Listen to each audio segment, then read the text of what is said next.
Salut, moi c'est Thomas, je suis concepteur et développeur d'applications et j'ai créé un projet open source qui s'appelle ArchiTS.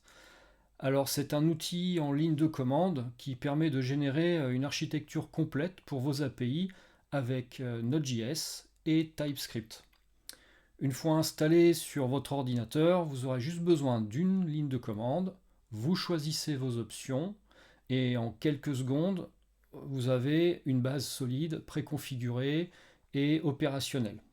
Je vais vous montrer quelques exemples. Donc pour installer ArchiTS, c'est très facile.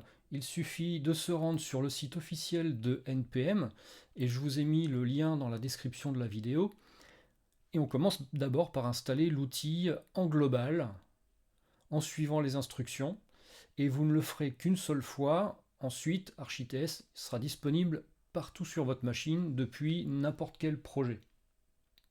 Pour le vérifier, dans VS Code ou votre éditeur, il suffira de taper archi version et si vous obtenez ça, c'est que tout est OK.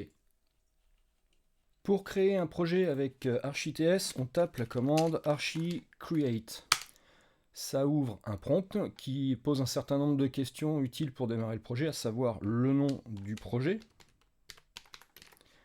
le type d'architecture que l'on souhaite, que ce soit en couche, clean ou hexagonale, et on nous demande également si on souhaite intégrer une librairie. Pour le moment, Express est proposé. Si on choisit aucune librairie, ce sera du code Node.js natif qui sera généré. On peut choisir Express. Pareil pour le choix de l'ORM. Pour le moment, on nous propose TypeORM ou aucun ORM. Et à la fin, on nous demande le port sur lequel l'application sera écoutée. On peut choisir par exemple le port 3000. On valide. Et là, on a un récapitulatif de tout ce que ArchiTS a pris en compte, l'architecture, la librairie, l'ORM et le port d'écoute. Et ensuite, il installe les dépendances qui ont été intégrées dans le package.json. Et là, tout est prêt. Alors, regardons ce qui a été généré. D'abord, le package.json avec toutes les dépendances installées et les dépendances cohérentes à notre demande, à savoir Express pour la librairie, TypeORM pour l'ORM, mais également aussi les scripts de migration utiles pour l'utilisation de l'ORM. L'architecture clean a été respectée avec donc les use cases. On retrouve également les domaines, présentation, infrastructure. Chaque couche est à sa place. La configuration de l'ORM déjà prête. Je modifie juste le fichier .env. Voilà, selon les besoins. On peut modifier pour avoir une base de données SQLite ou MySQL. D'autres choix peuvent également s'ajouter. Tout est configurable et personnalisable. Et là, votre projet il est structuré et prêt pour le développement. Et maintenant, le meilleur moment, pas besoin de faire de npm install. Les dépendances ont déjà été installées selon vos choix, mais on reste évidemment libre de modifier le package.json si besoin.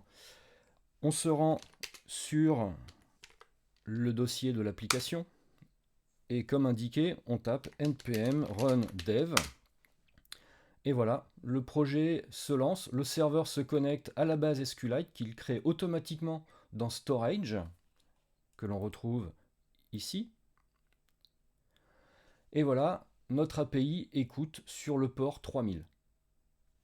Alors bon, donc on vient de le voir, hein, ArchiTS est spécialement conçu pour faire gagner du temps sur la structure et la configuration, afin qu'on puisse se concentrer plus rapidement sur l'implémentation métier. Donc si cette vision vous parle, le meilleur moyen de soutenir ce projet, enfin notre projet, hein, il est open source, est soit d'y participer, soit de l'utiliser dans vos projets ou de le transformer. En tout cas, je vous laisse aller sur GitHub, le lien est dans la description. Et merci d'avoir regardé cette vidéo jusqu'au bout, et je vous dis à très bientôt.